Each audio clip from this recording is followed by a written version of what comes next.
Okay, so good day. We will now have a simulator. Kongsberg simulator yung gamit natin. And then we will start the engine from preparation. So preparations, ibig sabihin, may generator isa ka ng tumatakbo, may boiler ka, may mga ilaw na. And then may yung ibang pumps tumatakbo na, auxiliary pumps. So usually parang at port ka na niyan. So preparations. Okay? So konti na lang yung papatakbuhin natin para makapag-start tayo ng makina. So we will not focus di tayo masyadong mag-focus sa alarms. So we will focus only on starting the engine.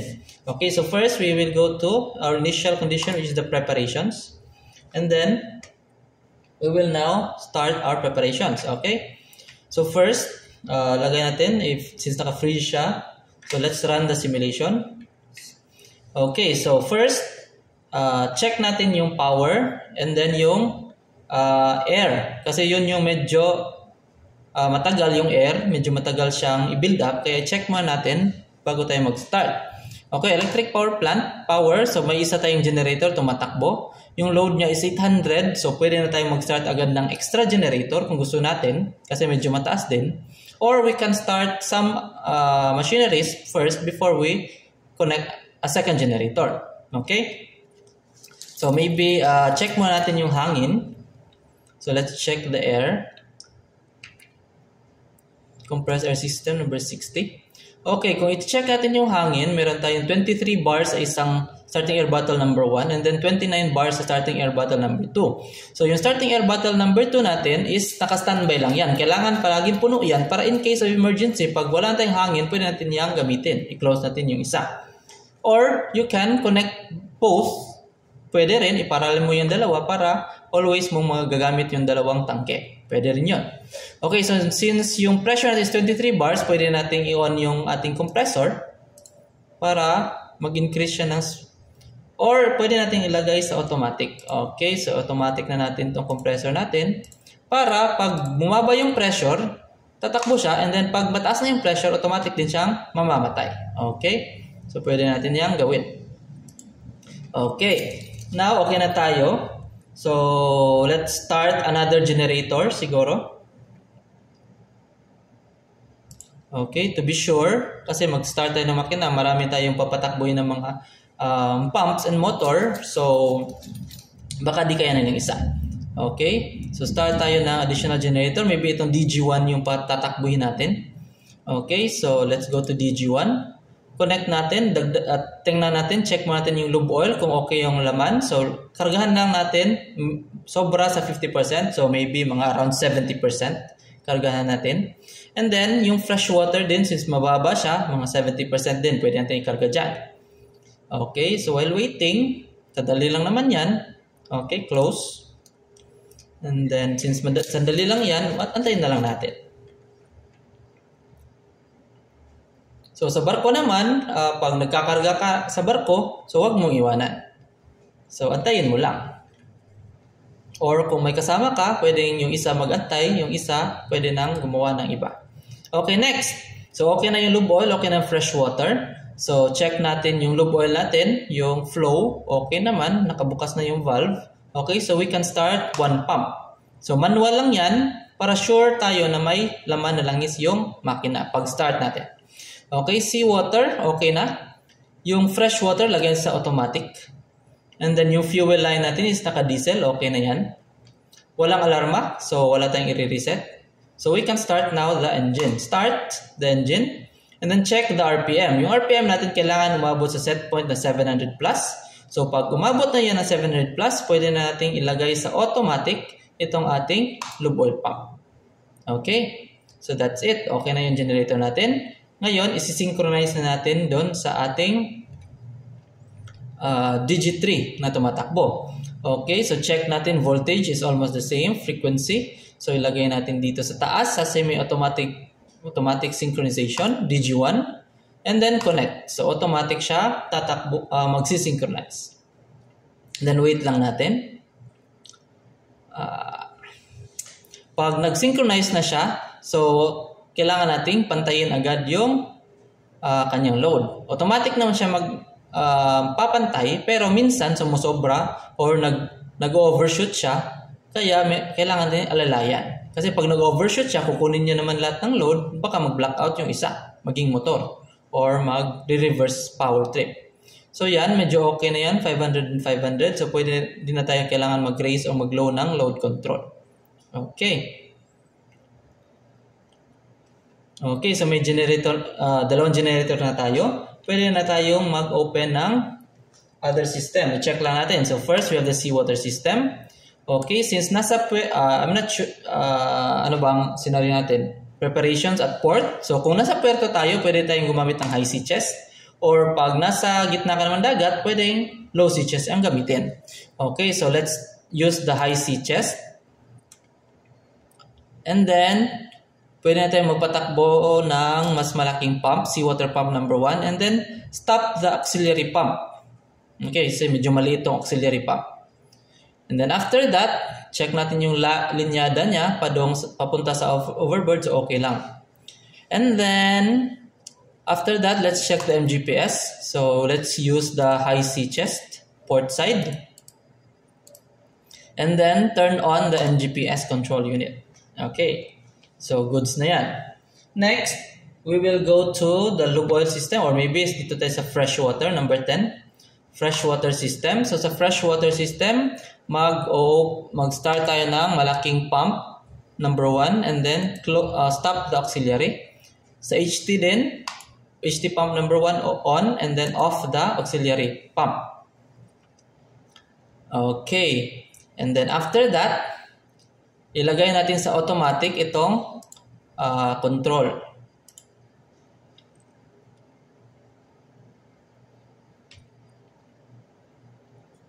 Okay, that's good. So let's go to the next. We go to fuel oil system. So yung fuel natin, naka-heavy fuel oil siya. Turn on the supply pump and then tatakbo siya dito papunta sa booster and then return sa vent tank. So goods na yung ating fuel oil system. Next, lube oil system. So sa lube oil system, okay naman siya. Double check lang to be sure na okay talaga. Yung cylinder date tank natin, kargahan natin konti kasi medyo mababa na. Baka maubusan ng langis yung ating lubrication sa liner and piston. So mga 70% din. Basta lagpas lang na 50%. Okay na yan. Estimate nyo na lang dito sa kanyang level gauge. So, yan. Pwede na yan. After the lube oil system, let's check the turbocharger. So, the turbocharger, lube oil. So, open the valve to the filter. And then, the valves to the turbocharger. Lube oil bearing. And then, back. So, okay na. Pwede natin mag-start ng isang pump.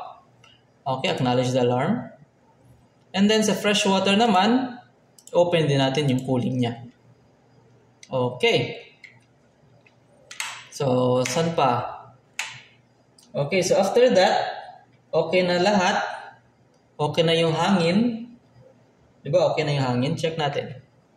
Okay, compressed air. Okay na lahat. Open na punta sa control air, spring air, main engine, safety control air, and low pressure control air. Naka-open na lahat. So, goods na tayo. 30 bars yung pressure. Okay, very good. Okay, so mag-start na tayo ng makina. First, we will open the test cocks.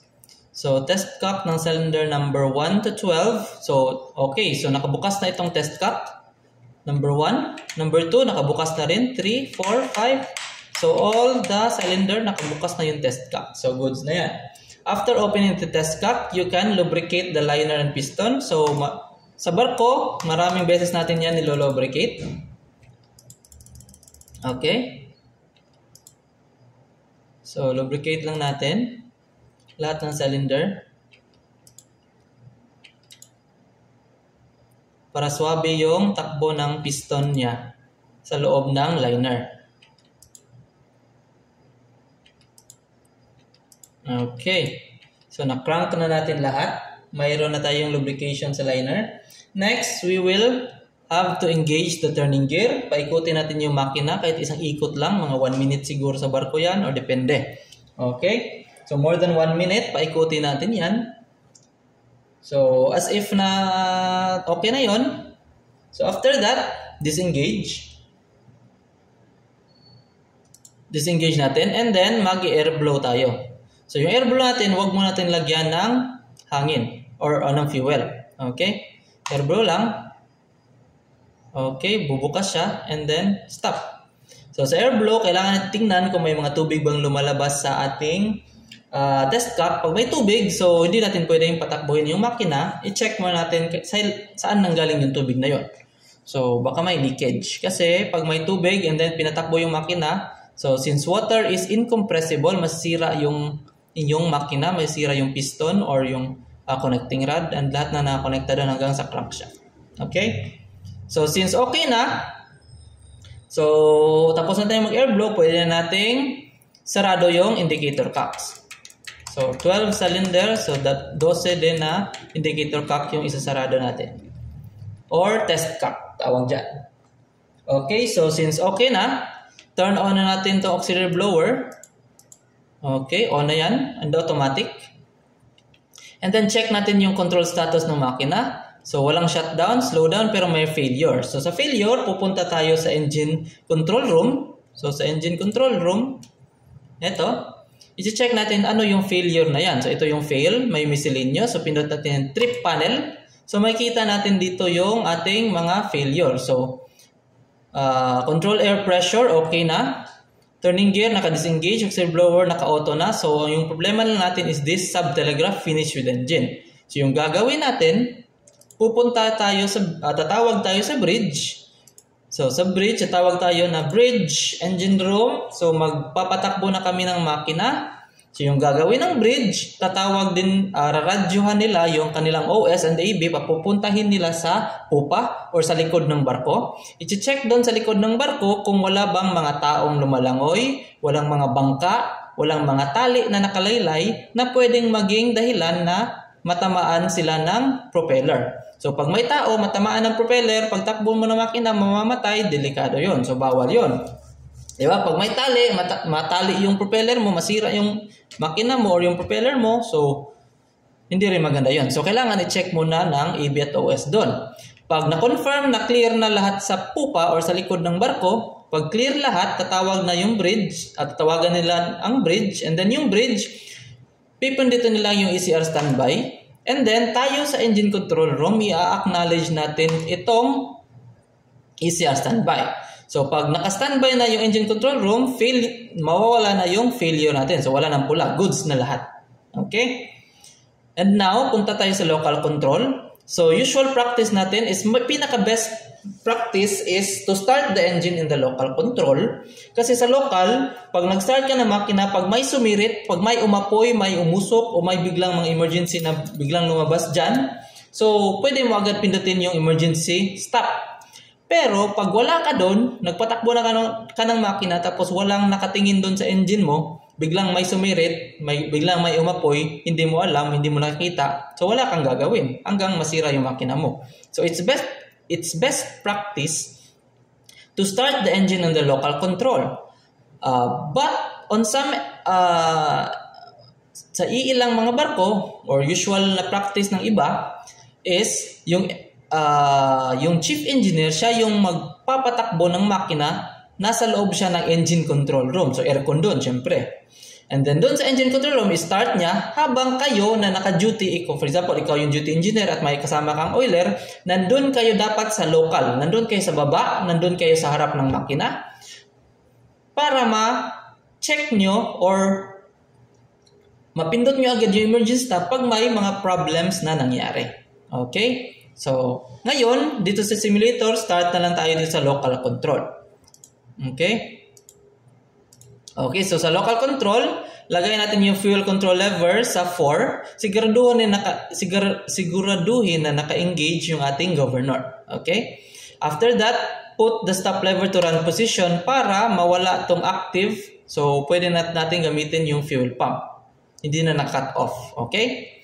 And then, after that, you can push the start button. Pag pindot mo na start button, magbibigay ng hangin dito sa valve na to, papunta sa makina, and then iikot yung makina. Pag okay na yung makina, pwede mo nang tanggalin yung hangin, tatakbo na siya ng kusa kahit na wala ng starting air na pumapasok doon. So, umaapoy na siya. Nagkakaroon na ng combustion. Okay? So, that's how you start the engine using the Kongsberg simulator. So, RTA3 yung barko natin. Yung model ng makina. Okay? And then, after that, pag okay na sa local control, transfer mo na lang doon sa remote or doon sa engine control room. And then, next mong gagawin is lagay mo sa standby yung ibang mga pumps, automatic control. And then, yung steering gear, mag-start, prepare, start, and test ka ng steering gear. And then, ang propeller. Then, test ka ng emergency telegraph. Test mo rin yung engine ahead and the stern. And then, prepare mo or start mo yung exhaust gas boiler. Then, after that, you can give the control to the bridge na. Pag okay lahat ng preparations mo. Okay? And then, pwede na, ready for departure na tayo. Ganun yun. Okay, so I hope you learned something today. So, that's it. That's how you start the engine using the Kongsberg Simulator RTA3. Thank you so much.